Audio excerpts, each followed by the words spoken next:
All right. Hello, everyone. You're listening to You Got It with Warrior Woman 91.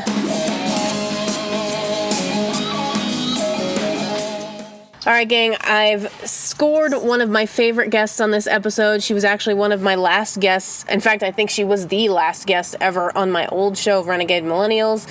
That time I did an episode outside of a Starbucks in LA. And after that experience, I appreciate her coming back. So, Courtney Kirchoff from Louder with Crowder, thank you so much for coming on. Well, thanks for inviting me.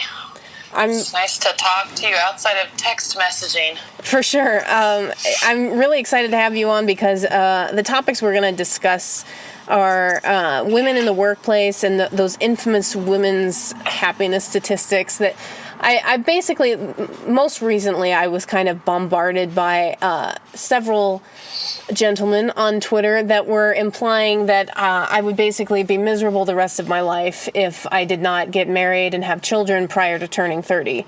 So I've only got 2 years to go, or I'm just about ready to have screwed over my entire life, and there's nothing I can do to fix it. Everything is ruined.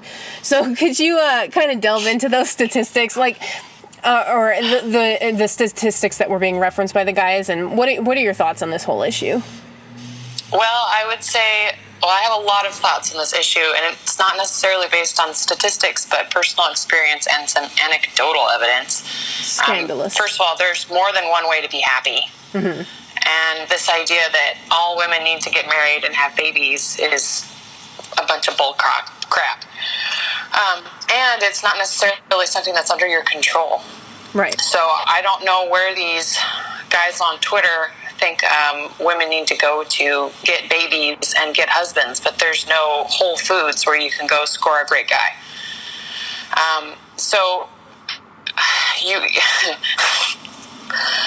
The other thing I would say is that, and I'm not going to give any names or rat anyone out, but married women, in my experience, who I know personally, are no happier than I am, which is not to say that they're unhappy. They're not living better lives. They're living different lives. Mm-hmm. So the idea that marriage is going to make you happy is so erroneous, and it puts too much pressure on a spouse. Mm-hmm. So that's what I've seen those guys on Twitter. They all follow me as well. I've muted most of them because I think a lot of them are sexist assholes. But you don't need to get married to be happy. You don't need to have kids to be happy. Happiness is a choice. It is not reliant on marital status, is what I would say. And that's, I would say, more true for women than it is for men. There are studies that show men are happier once they're married. Mm-hmm. And we can talk about reasons why we think that is, which are certainly unpopular opinions to have about marriage, but women tend to be the ones to file for divorce at like 63%, and they usually don't get remarried, and that tells me a lot about how women really feel about marriage versus men. Men tend to get remarried quite often after divorce, and that to me is kind of suggests that marriage for men is kind of a nice deal, and not so much for women. And I've seen that I've never been married, but all my friends are married, and it's a lot of work. Yeah. I mean, my second, or one of many concerns, I should say, with the statistics that are kind of thrown around is that they always just kind of seem to be taken out of context, because I always question which women are they asking when they're coming up with these statistics that say that women are more likely to be happy if they're married with children prior to 30. Are they only asking women who made that life decision? Are they asking single women? Are they asking women who got pregnant out of wedlock and have kids? Are they asking women who have abusive husbands? I just feel like, generally these statistics are only like 1,000 people, and it just doesn't seem like, I know everybody wants this one size fits all. Here's the steps you need to do in order to be happy. I guess I just really have issues with how these surveys are even done. Well, I do I do too, and they do follow-up surveys 10 years later to ask women who have been married for 10 years, how do you feel now? Yeah. Because that's my issue. Like, my thing is, if you're happy as a single person, you're probably going to be happy as a married person. If you're unhappy single, you're probably going to be unhappy married. Marriage doesn't make or break happiness. It's just a different life. So there are a lot of things that can contribute to women being happier in marriage or not being happier in marriage, and I don't know that it has anything to do with marriage itself. I'm with you on that. I would like to know, who are they asking, and are they doing any follow-ups? And usually when they do, like, people are happier married, it's a cross-sampling of men and women. It's not just women. And I want to see that survey done on women who are in their 40s and 50s, who have been married a while. Like, how do you feel now? Because there was a study, I don't know, it was BBC. Someone's going to write in and be like, no, it wasn't, you don't know what you're talking about. But the English did a study and found that women are happiest when they're old because their husbands are dead. And every married woman I sent that to laughed their butts off because they were like, yeah, that's probably true. Because for once in their lives, after years of having a man in their life, they no longer need to take care of someone. And if men are being honest, they will admit that one of the reasons they want to get married is for a woman to take care of them. Men are not very good at taking care of themselves. They're really good at other things, but self-care is just not one of them. So a woman comes into their life, a woman takes care of them, and wow, it's a pretty nice deal. But if I'm not married, the only person I have to take care of is me. If I'm married, I have to take care of a husband for the rest of his life. There's no days off. I don't get a vacation. I have to take care of him. He needs that for me, and that's kind of part of the arrangement of marriage. And women who don't get married, they don't have that, for lack of a better term, burden on them. And I know this is going to give me, all kinds of people are going to unfollow me and rage at me over this, but that's kind of why guys want to get married. It's not just for the love and the sex and I want to be with you and build a life with you. It's, I need someone to take care of me. And I don't think that's necessarily a bad thing, but it is, if you're not married, one thing you don't have to deal with is another person. Yeah, and I mean, I'm not, like, I know the audience is going to come back, or many in the audience are going to come back, and they're going to say, well, you're just ratting on married couples, and that's not what this is at all. No, that's not it at all. Yeah. It's I would say men and women need to go into marriage eyes wide open and be very clear about what it is they expect from each other in a marriage. And a lot of couples don't communicate what it is they want, and they're not clear on their roles in the marriage. They don't even talk, a lot of people don't even talk about children, how many children, the timeline they're going to have children. And I think if you find someone you really love and you can see yourself spending the rest of your life with, be really clear about what it is you expect, what it is you're willing to put up with, what it is you're not willing to put up with, and go from there. I caution against people who overly romanticize things, because the romance is going to die in a few years, and now you're stuck with each other. Exactly. And yeah, so I'm not ratting against marriage. I think it's a beautiful thing, and more people should do it. But I've seen a lot of couples 7 to 10 years after the fact who are having a lot of problems because they weren't clear about what it is they expected from each other going into it. Right. And now that they're married and stuck with each other, that's when things get a little bit dicey, because they're getting, especially the wives, like, women do that stereotype, like, women talk to each other and tell each other everything. That's 100% true. Yeah. And all the wives in my life will tell me what it is their husbands are doing that are driving them absolutely insane. And it's not pulling, a lot of husbands don't pull their weight. They're not picking up after themselves. They're not taking care of themselves. They don't even comb their hair, kind of a thing. They completely given up on who they are as people, and it drives the wives crazy, but the wives don't say anything because they don't want to hurt the husband's feelings. So it's, talk to each other. The communication thing. Anyway, I'm going on a long tangent, so please stop me. No, I mean, I totally agree that, like, there's just, and this is one of the things that frustrates me with the guys that write to me on Twitter that just say, you know, you need to do this, you need to do X, Y, and Z to be happy. Well, you know, you don't know me, you don't really care about me. You need to, like, my whole deal is this is about personal responsibility, and I think conservatives really need to kind of get on board with this. Going, like, me just walking up to the next homeless guy that walks by and deciding to have children with this person, that's not going to provide for a satisfying lifestyle. But that's kind of the way this whole deal, is kind of sold to women. Just go out and marry the next guy you find. You know, the next guy that you start dating, you should just go marry him and have children, and then everything will be happy. That's just kind of the way that it's been sold to me.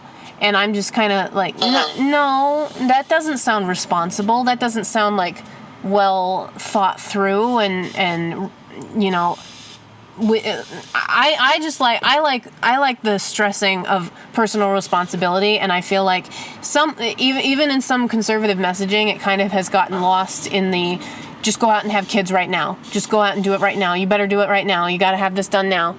You know, this whole immediate, like, this urgency.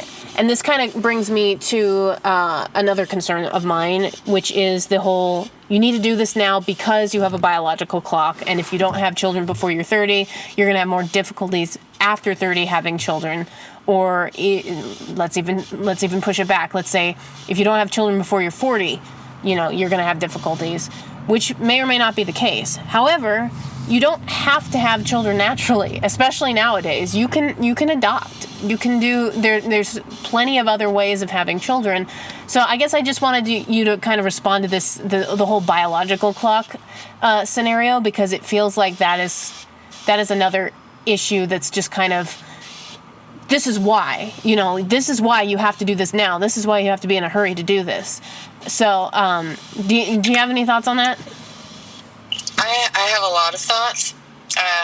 The biological clock thing is real. Mm-hmm. Women do have a time limit on how long they can have children, how long they can have optimally healthy children, I should say. Mm-hmm. My issue with that is, again, I want to know who are these women who are meeting great men and turning them down to say, no, I want to focus on my career. My whole problem with the premise of women are delaying marriage or women are focusing on their careers and delaying having children is that it's crap. There is no woman alive who would meet a great guy and say to him, you're great, you're wonderful, I want to have children with you one day, but I'm going to focus on my career right now. No one wants to talk about this because it's a messy topic, but women just aren't falling in love like they used to. People just aren't falling in love like they used to. And because women can now make as much money as men, because the pay gap is not real, that's a myth, now women have options. So before it would be, and for most of human history, if you wanted to survive as a woman, you had to get married. Mm-hmm. That's no longer true. So now women can marry for love. So for me, it's never been about getting married and having kids. It's been about finding someone who I can't live without, who I want to go through life with together and having a beautiful life. I haven't found anyone who comes close to offering me that kind of life. So for me, it's been a simple equation. Like, I'm happy with my career. I like working. I like taking care of myself and being independent. And if that means I don't have children, that means I don't have children. Mm-hmm. But this idea that, and it seems to come mostly from men. I don't hear this a lot coming from women. It seems to come mostly from men that you need to get married and have babies before a certain period of time. And again, I ask, where are these great men? And who are these women turning them down? It's a myth. We're not falling in love. There aren't a lot of great guys out there with whom to fall in love. And I would say that until the last 20 or 30 years, a lot of women settled. Yeah, I mean, and they got divorced. I mean, women who filed for divorce didn't probably marry the love of their life. they got married, they had kids, they were unhappy, and they left. Yeah. So the millennials are getting married at a much lower rate, and I know that scares a lot of traditional conservatives. You're like, oh my God, millennials aren't getting married like they used to. Like, no, they're not. They don't have to. Yeah. We can survive on our own as our own independent units. That gives me the option of falling in love and marrying for love instead of survival. I think that's a good thing. Yeah, I mean, I agree with that point, because I think it's better for people to make a decision that they're willing to commit to and that they're willing to stick with, rather than making a decision out of fear. Number one, because I think that's what a lot of these kind of fearmongers that I find on Twitter is, you have to do this now, you have to do this now. Oh my gosh, I'm going to be miserable if I don't do this now. You don't have to make a decision out of fear anymore. You don't have to make a decision out of, oh my gosh, who's going to take care of me? How am I going to pay the bills? All of that kind of thing. You don't have to make a decision out of a sense of urgency that's going to put you in potentially a bad situation down the line. You can be picky. It's okay to be picky. And I don't think that, kind of just this one size fits all. If you don't do X, Y, and Z before a certain period of time in your life, then you're going to be miserable. I just don't think that that's reasonable, or it's not realistic, because not every person is ready at 18. I know that I had a ton of friends that got married at 18, 19, 20, 21, all in succession, and that doesn't mean that things turned out good or bad for them. That just means that they were ready at that time to make that decision.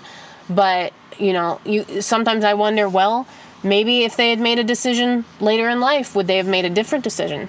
So I don't know. I kind of feel like sometimes I get in a little bit of a rabbit trail on these subjects, just because I want women to feel like they have a choice in the matter. Like, you shouldn't feel like you have to do X or Y. You shouldn't feel like you have to go and get a career. You shouldn't feel like you have to go to college. You shouldn't feel like you have to get married. You should be able to say, okay, which one of these options is right for me, based on my maturity level at the time, based on my financial stability, based on my personality, or whatever it happens to be, based on whatever I can responsibly handle at this time. So, I don't know. Do you have any other thoughts on that? Yeah, I mean, this is a subject that I've grown quite passionate about as a single woman. Mm-hmm. And I stopped dating a few years ago. I did everything I could to find a husband, and I was so underwhelmed by the men available. I was so underwhelmed. And to me, it was a very clear, I'm happy with the way things are. And these guys who were presenting themselves were not going to make me happy. They were going to make me unhappy. So I just gave up on the whole thing. This doesn't mean that if I meet a great guy, I'm not going to get married. I'm still open to the idea, but I have moved on from this notion that there's only one way to be happy, and that's to be married. Mm-hmm. I also think women have just as much right as men to be unhappy. So why are we so obsessed as a society with women being happy? Why can't they be unhappy? Why do we need women to be happy all the time? Do we focus this much on men's unhappiness? Are we conducting studies constantly about what makes men happy and unhappy? I mean, maybe we are, but I'm seeing a lot of people coming out, well, this is what women should do, and feminism has sold them a lie, and feminism has made them unhappy, and what they need to do is this. It's like, I'm sorry, but women aren't that stupid. They can make decisions for themselves. Right. And women know what's making them unhappy. Women know what makes them happy. Let them call their own shots. And maybe as a society, we should stop telling women what they should and shouldn't be doing to make them happy, or what's going to lead to their misery. They're not children. We're not children. We can figure it out for ourselves. Yeah. And if what's going to make you happy is to have a six-figure salary and travel the world with your girlfriends into your 40s and 50s and not have kids, then that's what's going to make you happy, and you should go do you, boo. If it's going to be being the mom with the minivan, going to soccer games and doing PTA meetings and having bake sales, go do it. But one isn't better than the other. And I am getting sick of this this judging of one to the other. Like, let me live my life, you live your life, and let's just be done with it. Women can make their own choices. That's it. Yeah, I mean, my other concern with all of this, with the whole happiness statistics thing, is most of life is not about being happy. Most of life is about making, decisions that may not make us happy, that we kind of have to make. And so I guess this kind of worshipfulness of you want to be happy. That's the only thing that should be your goal in life, is to be happy. And my goal in life is more so to make good decisions. And, if I made a decision based off of whether it would make me happy or not every time, I'd probably be in jail. So I guess Good point. I mean, this whole idea that we all have to be striving for this goal of happiness just seems to me to be the wrong goal. Like my goals are generally in the realm of being responsible and making good decisions, and that doesn't always land me in the most lucrative situation or in the most happy situation, but that doesn't mean it's the bad situation. That doesn't mean it was the wrong decision. It just means I had to make a decision that made me less happy than I might have been if I hadn't made that decision, but it might have also saved me from other issues that I might have had. So I don't know what you're feeling on the whole, like, the worshiping of happiness. Just that just kind of irks me in this whole conversation. I would say happiness means different things to different people. Mm-hmm. And what makes one person happy isn't going to make somebody else happy. And if I had the opportunity to go back in time and talk to me 10 years ago, I would tell her something way different than what she was expecting at 25. Mm-hmm. So doing what makes you happy may take the form of an accomplishment or being around people that you love. Like, it's different for every person. So I'm not against the idea of pursuing happiness, but happiness, emotions are on a spectrum, and you're not always going to be happy, and that's not a bad thing. What if, see, for me, I like to accomplish things. I like achieving goals. I like winning. I like doing things and having a nice lifestyle as opposed to taking care of a husband and kids. So if you want to take care of a husband and kids and that's what makes you happy, that's what makes you happy. But it's not necessarily about, your life isn't going to be defined on the color of your mood board. Essentially, you're going to look back and how full was your life, and is it all going to be based on your emotions or the things you accomplished, the places that you traveled to, the people that you met, the experiences that you had? So I like being fulfilled, and to me, being fulfilled is having great experiences that are not necessarily happy, but something that's hard and you achieve something. That to me is happiness. So I would ask people, well, how are you defining happiness? A feeling? Because that's fleeting. That doesn't last. Like you usually work towards something and you hit a goal and then you're happy, but up to that point you were working and it wasn't easy. I guess I have a problem with this idea. What does happiness mean? Mm-hmm. And then we're getting into really deep philosophical areas. Right. But yeah, I don't think life's just not one size fit all. And a lot of people are versions of themselves or versions of each other. They're very similar. And so they want similar things for each other. So if someone's happy being married, they're going to want somebody else to get married because that makes them happy. Mm-hmm. But we're all different, and it's okay to do different things. I don't know. Did I get off topic there? No, I think that's basically the crux of the conversation. Is I just want women to be able to make decisions that are best for themselves and not feel like they need to be pressured into, I need to do X, I need to do Y, I need to be made to feel bad because I'm not doing what Cynthia over here is doing, or I'm not doing the opposite, which is what Helen over here is doing.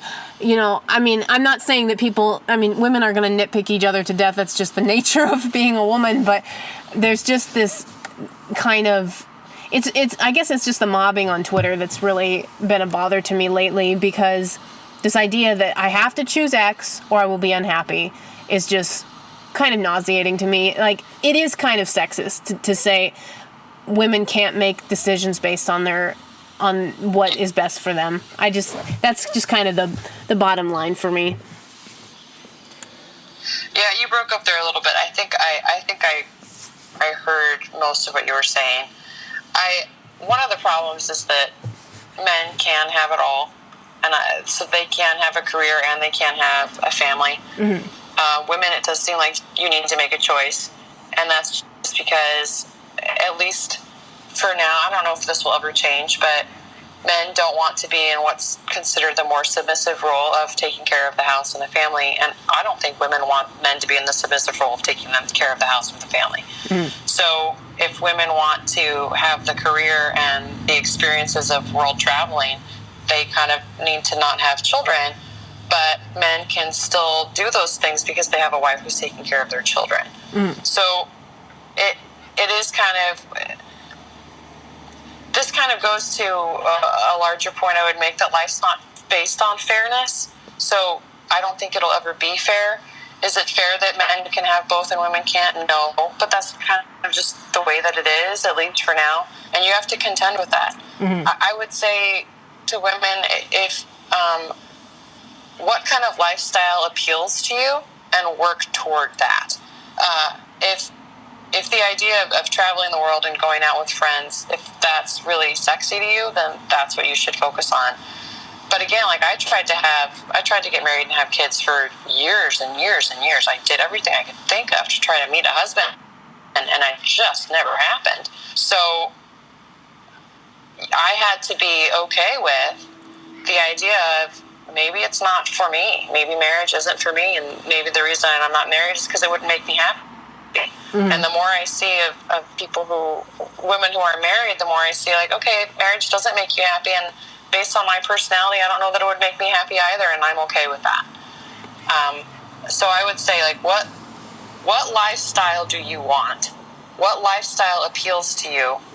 And that should tell you what's going to make you happy. If you look at people, say, I never looked at wives and mothers, and after spending time with them, and went, oh man, I really want that life. Mm.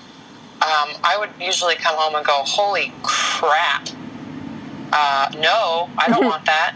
Whereas if I see someone who's a woman who's got a career and she's got ambitions and she's achieving goals, that really appealed to me, and it always did. Mm-hmm. So that to me was more like, okay, well, maybe I'm on the right path. Maybe the path I'm on unintentionally is the one I'm supposed to be on. Mm. And people who tell me you should go get a kid as if that's going to make me happy, they can go pound sand. Mm. They don't know. I mean, they don't. There's always going to be busybodies on Twitter, and a lot of, unfortunately, it's usually men who tell women what to do. But you can just tell them to fuck off. I don't know if you'll need to bleep that. No, I don't. This is completely uncensored TV or radio show. Excellent. Yeah, I just tell those. I usually don't even. There was one guy on Twitter. I thought it was funny. I'm like, I just discovered 3 gray hairs in my eyebrows, and his solution was get a kid. Like, how is getting a kid in any way a solution to 3 gray eyebrow hairs? I mean, like, I would think that would add more. Just because I'm getting older doesn't mean I need to have babies. I think that having children would increase the gray hairs, not diminish them. Increase the gray hair. Yeah.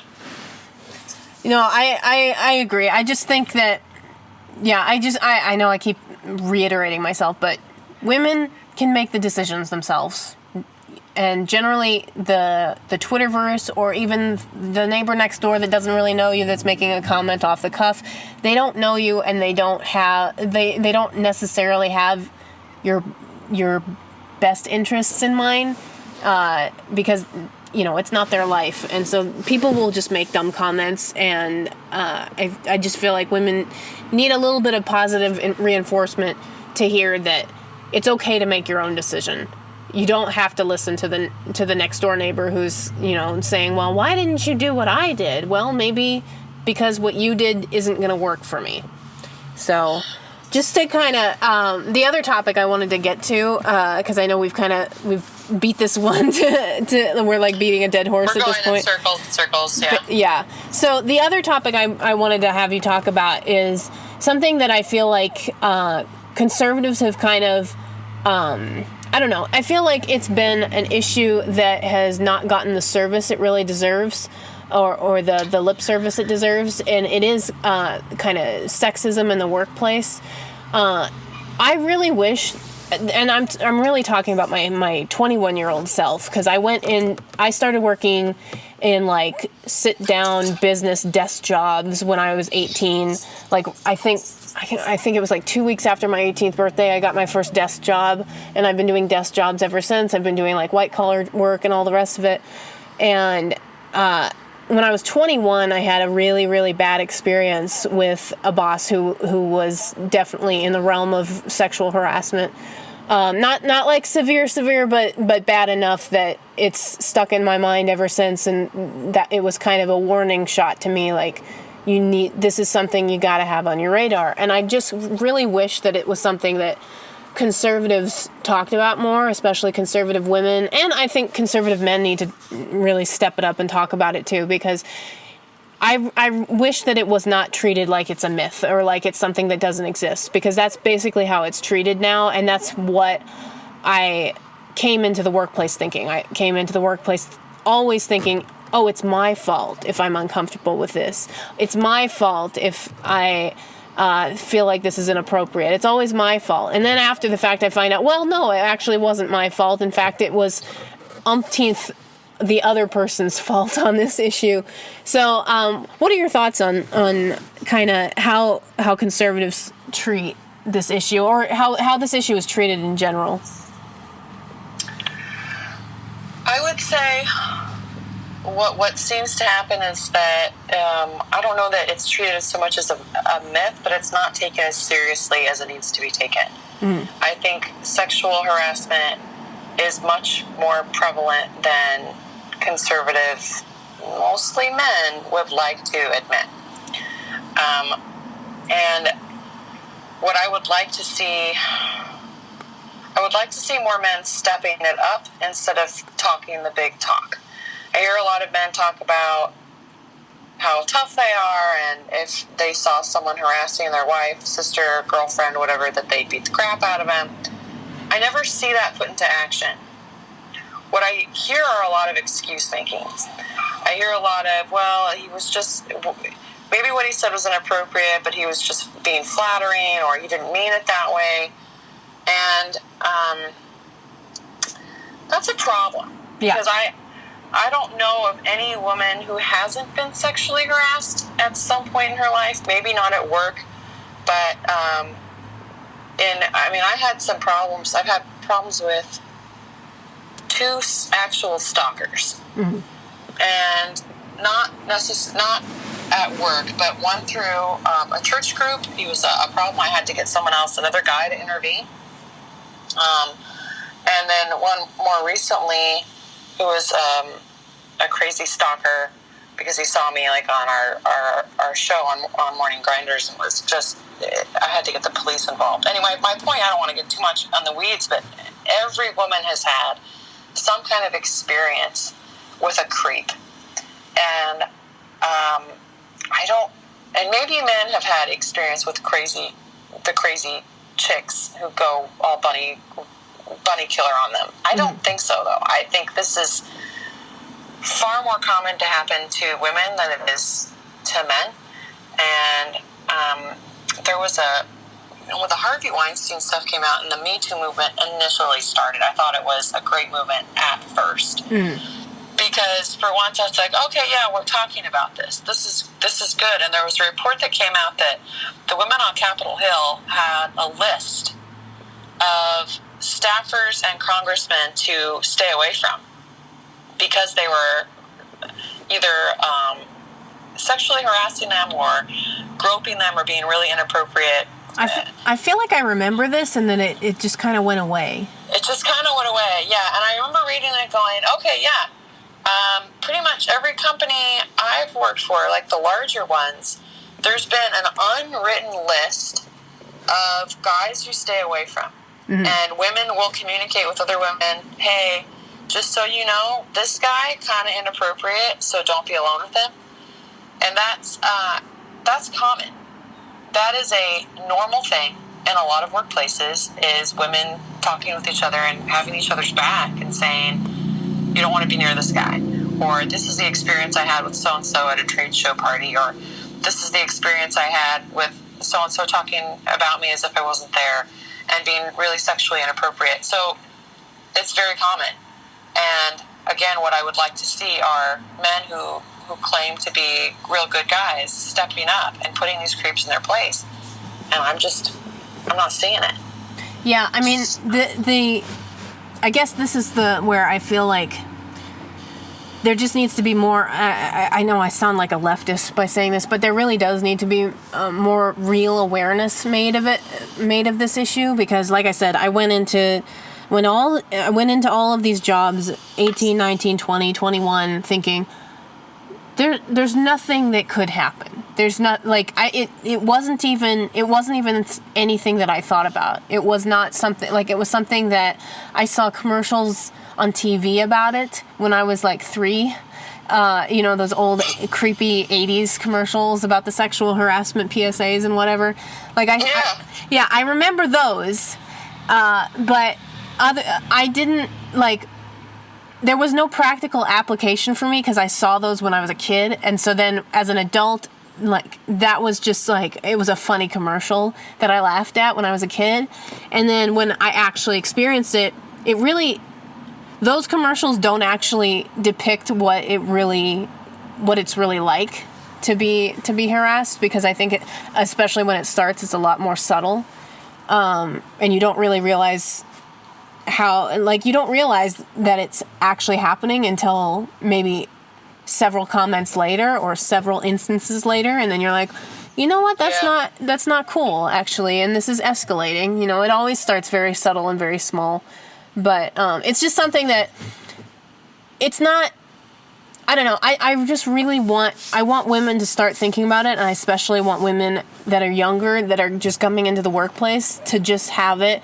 It's not something to be afraid of necessarily, but it's something you need to have in the back of your mind, so that when a red flag does go off in your head, you actually respond and react to that red flag right away, instead of, oh, well, it probably was my fault. It's for me, and I don't know.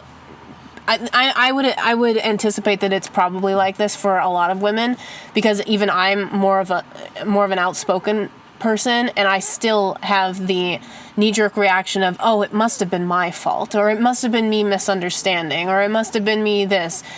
It's not you. It's not you when something like that happens. When somebody is touching you or acting in a way that ought not to be in the workplace, it's not your fault that that's happening. And I guess only now I just feel like I wish that somebody had just screamed this to me like years and years and years ago, which is why I want to talk about it now. And I wish I had more of a female audience. Unfortunately, I have a lot of men that probably will not take this seriously that listen to this show. But if you are listening to this show and you are a guy, please tell the woman next to you, don't allow somebody to do this, because it's not appropriate.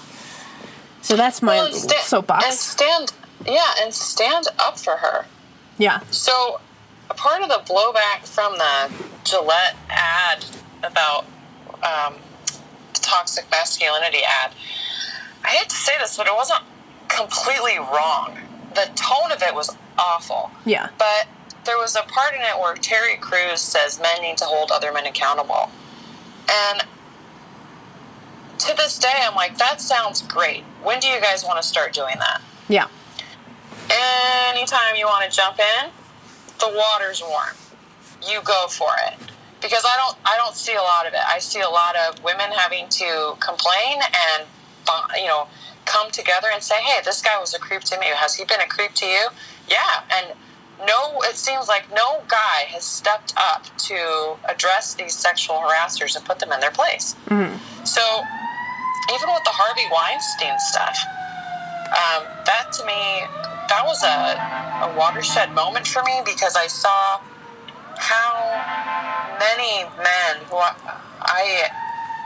I thought that I was on the same page with just kind of would blame the women and be like, why did they go into the room with him, and they should have done this and they should have done that. And it's like feminism never happened. It's like they've never listened to a woman talk about her experiences, and it was really disappointing for me.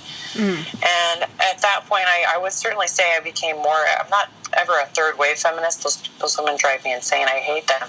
Yeah. But I became more aware of how, despite all of the feminist efforts, it's like men never listened. And sexual harassment's really common. It happens almost everywhere. And I want it taken more seriously by everyone. And it should be on a spectrum. Like a guy saying something to you is different than a guy groping you, is different than a guy cornering you in his office and attacking you. It's not all the same, but it is all a problem.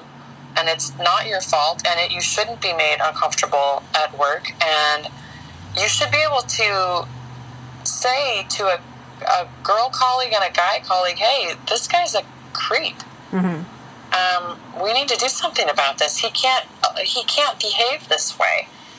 Instead of, unfortunately, I've seen even recently guys on Twitter talking about women wearing lipstick in the workplace. Yeah. And how that's a symbol of arousal, and how could she do such a thing kind of mentality. And it's like, are we really going to go down this, do we really want to go down this sidewalk here? Because this, seriously? Yeah, I mean, that whole discussion is just ludicrous to me, because I think that in the long range of things, like, there's so many different angles to that. The whole thing about women wearing lipstick at the office, I saw somebody that made a really great comparison. Women wearing lipstick at the office is like a man wearing a suit at the office. It's to look professional, and it's to look put together. It's not meant to draw that kind of attention. Although that might be a side effect. I mean, right. like a man wearing a suit might have arousal as a side effect. I mean, it's not. Hey, I just gotta say, James Bond is wearing a tux. Okay.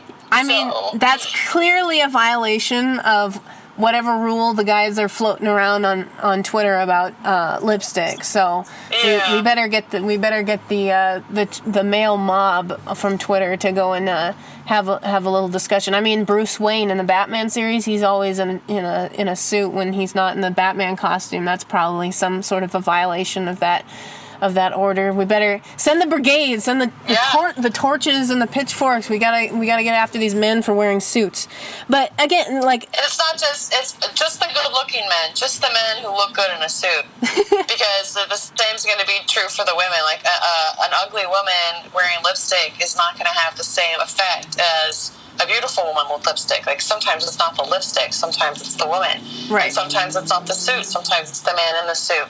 So, yeah, this idea that, I saw that, I'm like, seriously? And are there any prominent conservative men pushing back on that mentality? I don't think so. No. And that's, again, it's like, men need to hold other men accountable. Anytime, guys, go for it. Yeah, I mean, I get frustrated by that kind of little nitpicking, like, and people that equate wearing lipstick with, there was somebody in my mentions talking about how it's the same exact thing as wearing clothes that are too tight or short, or skirts that are too short. And no, it's not. It is the equivalent of wearing a suit and tie. It is to look, you don't want to go to work looking like a slob. You want to go to work looking professional, looking put together, looking like you gave a crap about how you present yourself at your job, because how you dress is a reflection of what you think of your job. And so that's why, that's why I would dress nice when I worked in an office job like that. I mean, I still, to some degree, dress the way I want to feel about my work. So even though I now work remote, but I still get dressed in the morning, because if I don't, I will feel like, oh, I'm not actually working. I still get dressed, and I go through a more minimized process, because it's a mentality thing for me, and it's not like that necessarily for everybody. But when you are in an office environment, your boss needs to see that you actually give a crap about your job, and that's one of the ways that women show that they give a crap about their jobs, by dressing up nice. That's not to say that you're going to dress like a slut, because if your boss comes to you and says, "Hey, I'm having a little bit of a problem with the fact that you dress inappropriately for the office," or if the HR manager comes up to you and says something like that, and if it's valid point, then you ought to listen to it. But wearing lipstick doesn't fall in that category of dressing like a monster at work. It's the same. It's the other side of the same coin of just having some respect for your job. Yeah, and I agree. Because men can dress inappropriately too. A lot of times, like, oh, women dress inappropriately. Yeah, some do, and so do some men. But men who dress inappropriately are not generally attractive. So, if you come to work wearing your Birkenstocks and your white socks and your ugly cargo shorts, you're not turning heads. You look like a slob. But nobody is going to be asking for your phone number or to go have drinks later, so it's different. So if a woman dresses like a hoe bag, she's also dressing inappropriately. She's just getting different attention, but both are a problem. Mm-hmm.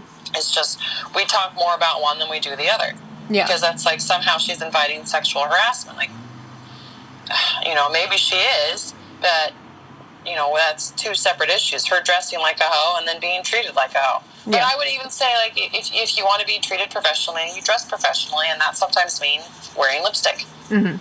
Yeah. Well, I think that we've pretty much beaten all of the talking points out of these two discussions. But I really appreciate you coming on the show, and I think that people will get mad at this episode, and that's kind of the whole point of it. So for sure. I really appreciate, let me just repeat, I do appreciate you coming on and just shaking up everything and ruffling all the feathers, because that's what the point of this show is to make everybody uncomfortable. So, and I would say, I'd like to, closing thoughts is like, I had a conversation with someone the other day, and most men and most women are really good, decent people. Yeah. And unfortunately, the sexual harassment stuff that we've been talking about for now, I guess, a couple of years, has magnified the shitty people in our lives, and that's guys and girls. But most people are good, decent people, and I love most of the men in my life and most of the women in my life. It's just, there are some talking points on the conservative side that I take issue with, and that's that women need to be fill the traditional roles, and I don't agree. And I don't think that's necessarily an opinion held by all conservatives, but it's certainly